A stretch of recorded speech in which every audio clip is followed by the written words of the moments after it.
কোথায় দিয়েছে আমি দর্শন দেব। প্রহ্লাদ তার বাবার কথা মানেনি, কৃষ্ণের জন্য বাবার বাক্যকে পরিত্যাগ করেছে। রামচন্দ্র তার বাবার কথা প্রতিপালন করছে। কোনটা মানবে? যখন তেমন যদি যুদ্ধক্ষেত্রে নিজের জাতিকে রক্ষা করবার হয়, বাবা মাকে উপেক্ষা করে ঘরে তালাবন্দি করে রেখে তুমি তোমার জাতির জন্য ঝাঁপিয়ে পড়তে হবে, তবে তুমি সনাতন, না হলে তুমি কাপুরুষের জন্ম। যেন কৃষ্ণ বলে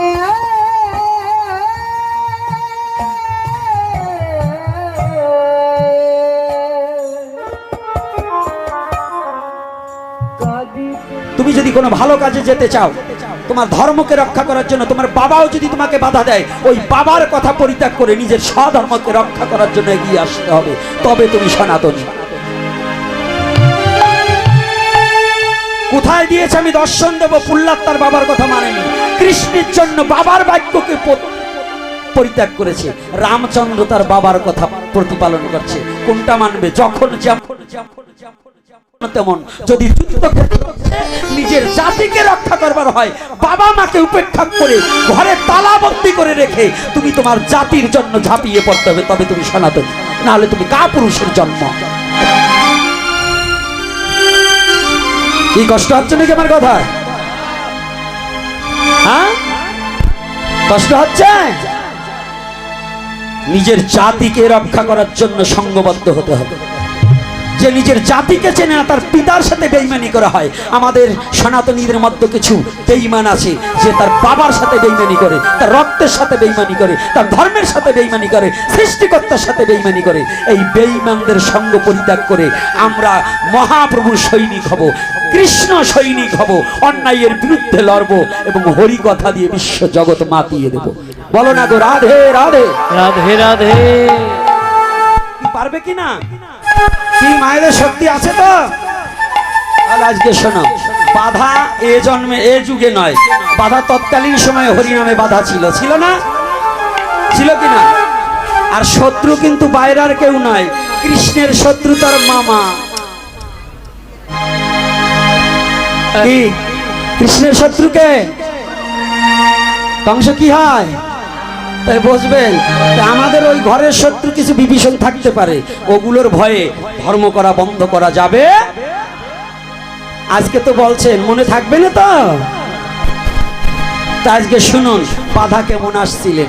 আজকে আমি একটা জায়গায় একটু মার দিয়ে চলে যাচ্ছি, সেটা হচ্ছে আমি বলছি ক্ষেত্র সম্বন্ধে, এই দেহ তত্ত্ব সম্বন্ধে জানতে হলে ভাগবতে গিয়েই সব জানা যাবে না, কারণ এটা একজন চৈতন্য গুরুর চরণে আশ্রিত না হলে সম্পূর্ণ তত্ত্ব আমি ভাগবতে বলতে পারবো না, না হলে আমার ব্যবসা কমে যাবে। এটাও আমার একটা ব্যবসা। তো এই জন্য আত্মতত্ত্ব দর্শনকারী সদ্গুরুর চরণে আশ্রিত না হলে তার বিপদ হবেই পদে পদে। তাই এই বিপদ থেকে আজকে হরিনামের বাধা, এই বাধাকে অতিক্রম করার মতো কে ছিলেন? কে হরিনামকে ছাড়েননি? আজকে গৌরলীলার একজন পার্শ্বদ, তার চরিত্র ধরে ছোট্ট একটু আলোচনা করে ইতি টানতে চাই। তাই আজকে নাম শুনেছেন, একজন ব্যক্তির তিনটা নাম, যবন হরিদাস, ব্রহ্ম হরিদাস আর ভক্ত হরিদাস। কয়টা নাম? আমি বলছি না, শাস্ত্র বলছে। নাম তার কয়টা? যবন হরিদাস, ব্রহ্ম হরিদাস আর ভক্ত হরিদাস। যুব সমাজ ভালো করে জানবে, হরির লুট কবে থেকে উৎপন্ন জানেন তো? আজকে যে বাতাসা সিটা নেই, সিটা সিটি কবে থেকে? বলবেন উড়াকান্দি ঠাকুর বাড়ি থেকে। না, আমি একটা কথা, ঠাকুরের বাবারও তখন জন্ম হয়নি। এই হরির লুট আরো আগে থেকে। আমার হরিচাঁদ ঠাকুর, আমার গুরুচাঁদ ঠাকুর, আমার মহাপ্রভুর ওইটাকে অনুসরণ করে সেই হরির লুট আজ উড়াকান্দির বাড়িতে শিখায়। কবে? লোভ না দিলে তো কাজ হয় না। আর ধর্মটা বৃদ্ধদের মধ্যে প্রচার করা যায় না, ধর্ম প্রচার করতে হয় যুবকের মধ্যে। এই বৃদ্ধদের মন হচ্ছে বড় কঠিন, পিঠের চেয়ে শক্ত। ওদের মধ্যে বীজ বপন করলে ওই বীজ গজাতে চায় না। আর যদি কোমলমতি মনে কোনো বীজ বপন করা যায়, ওটা আস্তে আস্তে বিকশিত হয়। এই জন্য বুড়োকালে কেউ প্রাইমারিতে পড়তে যায় না, পড়তে যায় কখন?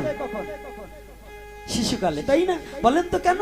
ওইটা ওর ব্রেনে একবার ঢুকলে বারচিটি পর্যন্ত আর ভুলবে না। তাই সনাতন ধর্মের শিক্ষাটা কিন্তু, ধর্ম শিক্ষাটা কি? প্রাতকাল ধর্মকাল, যৌবনকাল অর্থ উপার্জনের কাল, আর প্রাতকাল সায়ন্যকাল মানে রাত্রিকাল, সেটা কি? রাত্রিকাল কাম সেবনের কাল। ভালো করে জানবে, যৌবনে নিজের সত্তাকে নষ্ট করা এটা ঠিক না। ওই সময় ধন উপার্জন করতে হবে, ধরে রাখতে হবে। নিজের গুরু কৃপার বলে কুলকুণ্ডলিনী শক্তিকে একটু চেতন করে নিজের এই পিতৃসত্তাকে ধরে রাখতে হবে। এটা হলো যৌবন কাল, ধন উপার্জনের কাল। কোন ধন? পরম ধন। টাকা পয়সা একদিন আছে আর একদিন থাকবে না, আবার নাই হয়ে যাবে। কিন্তু যৌবন জুয়ান একবার এলে রে বন্ধু, চলে গেলে আর আসে না। আসে? আসে নাকি? ওরে সুষুমায়ে বন্ধু বটে, অসময় কেউ ভালোবাসে না। বাজবে? কথাটা বুঝতে পারেন? ইঙ্গিতে বললাম, বুঝে নিবেন। তো এইবার যৌবনকাল ধন উপার্জনের কাল, আর রাত্রিকাল কাম সেবনের কাল। এই যে আমাদের এখন হরিনামের কাল, যারা না অনেক বুড়োরা আছে, এখানে এর মধ্যেও বিচারিত থাকতে পারে, মন্দিরের বারিন্দায় তাস খেলায়। অনেক বুড়োগুলো আছে হরিনাম করে না, তাস খেলায়। এগুলো হচ্ছে কলির ভাইরা। ওর সঙ্গ জেনে নেবে, সেটাও কলি হবে। এই বুড়োগুলো হরিনামের মালা নাই, তাস খেলাবার ভারী জুই। এই কটাই শয়তান সমাজের, জানিয়ে রাখতে। সবচেয়ে বড় শয়তান ওইগুলো যেগুলো হরিনাম বাদ দিয়ে তাস খেলায়। এইগুলোই হচ্ছে সনাতনের শত্রু এবং বড় শয়তান। এইগুলো থেকে সাবধান। আমি জানি আগামী দিন আমার গাই লিয়েবে অনেকেই, বকাবকি যতই খাই সত্য কথা বলে যাই। তা আজকে দেখুন আমার ঠাকুর হরিদাস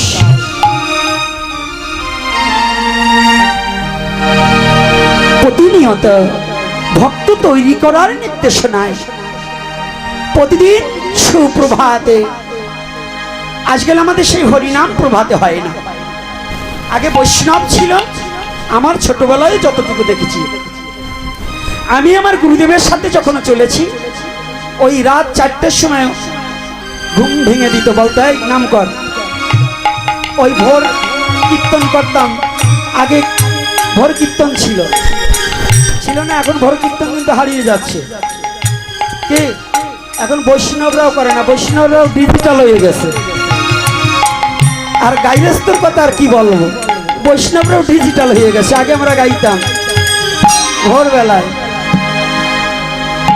হ্যাঁ, গাইতাম কি?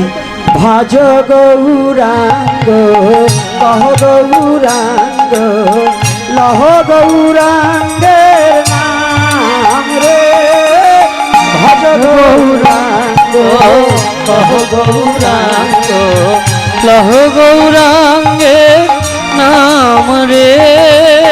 যে রাঙ্গ ভাজে সে হয় আমার প্রাণ রে, ভজ গৌরাঙ্গ কহ গৌরাঙ্গ লহ গৌরাঙ্গের নাম রে। আস্তে দাঁড়াও, আবার ভাববেন যে ভোর হয়ে গেছে। না, আগে কীর্তন করতেন, কিন্তু এখন আর সে কীর্তন হারিয়ে গেছে। কি বাবা আছে? হারিয়ে গেছে। আমি যখন এই জলিরপার বনগ্রাম এখানে যখন বেড়াইয়েছি, কোথায় লালু দর্জি ছিল এবং ওই যে খুকি ছিল, তারপরে সতীশ বাবু ছিল, অনেক বৈষ্ণব ছিল। তিনটা দেখতাম ভোর হলেই একতারা বাজিয়ে কত মধুর কীর্তন করতো, কাছে গিয়ে বসতাম, কত আনন্দ ছিল। এখন বৈষ্ণব হইছে খালি খিচুড়ি নষ্ট করার, চাল ডাল নষ্ট করার নামের বৈষ্ণব নাই। খালি হিংসা জড়ছে, ও গেলে আমি যাব না, অমুক দলে নিমন্ত্রণ করলে আমি খাবো না, অমুক জায়গার দীক্ষিত এই জন্য আমি ওর হাতে খাবো না। এইরকম আছে কিনা? উনি বৈষ্ণব হইছে। ওরে বৈষ্ণব রে, পুতের বউ সব করে আপ্পাও দেয় না, সে রান্না করে দিলে খাওয়া চলে, পরের বাড়ি যাইয়ে শুইলেই দোষ হয়। এই যে কিছু বৈষ্ণব, এই কটা হইলো আগের জন্মে ছিল ভূত পিছে আসে। কোন বৈষ্ণবের কৃপায় এই মানব দেহ পাইছে, ওই শয়তানি বুদ্ধি বলে নাই। সেই শয়তান কয়টা হলে সমাজে ঘুরিয়ে বেড়ায়। প্রকৃত বৈষ্ণব যারা তারা নয়, ওই রকম দলাদলি যারা বাঁধায়। বৈষ্ণবের কোনো দল নেই। একটা কথা বলুন, বৈষ্ণবের কোনো দল আছে? বৈষ্ণব সর্বময়। বৈষ্ণব হচ্ছে সাক্ষাৎ গৌরের মূরতি। তাহলে মহাপ্রভু দলকে নির্দল করার জন্য হরিনাম প্রচার করলেন। আর এই বৈরিক দলে যারা দল বাঁধায়, ওরা কি বৈষ্ণব হয়? এই রাগ করেন কি? আপনারা তো হওয়ার না কিছু বললেন না, আপনারাও কি বৈরিক হয়ে গেলেন নাকি? আজকে নাম করছি ভোরবেলায় ঠাকুর হরিদাস, কিন্তু আমাদের সনাতন ধর্মের মধ্যেও কিছু সবাই করে ভগবানকে ভালোবাসে না। দেখবেন সমাজের মাঝে আছে স্ত্রী ভালোবাসে স্বামী বাসে না, স্বামী ভালোবাসে স্ত্রী ভালোবাসে না। আজকে এই ভাগবতেতে যাওয়ার সময়ও হয়তো অনেক পুরুষ ছেলের ঘরের দরজাকার মেয়ে ছেলেরা নাও খুলতে পারে। হ্যাঁ, এত রাত্রে কোথায় গেছালা? আইসে যে সৎসঙ্গে নিজে তো আসবেই না, আবার উঠারে যন্ত্রণা দেবে। আবার উনি যদি একা একা মার্কেটে যায় তাতে কোনো দোষ নাই, কিন্তু স্বামী যদি রাতে একটু সৎসঙ্গে যায়, সাধু সঙ্গে যায়, তাইলে দোষ আছে। কি এরকম আছে না মায়েরা? কি আছে না? এখানে নাই, আপনাদের কাছে নাই, এইরকম আছে। আবার যদি এর মধ্যে দুই একটা থাকে, ভাবে যে আমি যে এই কাজ করি বাবাজি জানলো কি করি, আরে ইশারায় কিছু বুঝি। এইবার আরে হরিকথার মধ্যে মধ্যে একটু আনন্দ দান করতে হয়, কারণ আনন্দম গোবিন্দম, যেখানে আনন্দ নাই সেখানে গোবিন্দ নাই। হরিনামে আছে সবই, তুই যাহা চাবি তাহা পাবি। আমার মহাপ্রভু কখনো হাসছে, কখনো নাচছে, কখনো কীর্তন করেছে কিনা? মহাপ্রভু নৃত্য করেনি? একটানা 14 ঘন্টা বক্রেশ্বর পণ্ডিত রেণু নৃত্য করেছে একজন সাথে। আর আপনি নাচতে, ডিজে নাচতে দিলে চন্দ্রের ভাড়া পান। আর হরিনাম ফোড়া হয়ে যায়, লুলো হয়ে যায়, তখন আর হাত ওঠে না, হরিনাম করবার সময় নাচতে পারেন না।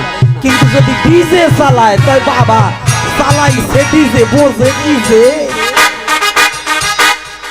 আস্তে দাঁড়া, তোরা বা সেটলিকে যাইয়ে নয় কায়দা মতো জায়গায় যাচ্ছি। দাঁড়া বাবা, আজকে কীর্তন হবে, ভাবছেন নাকি না খাইয়ে রয়েছি দেখে হরিনামে নাচাবো না? এইটা ভাবলেন কেমনি? না খাইলে কি হবে? আজকে হরিনামে শক্তি আরো দ্বিগুণ বাড়বে।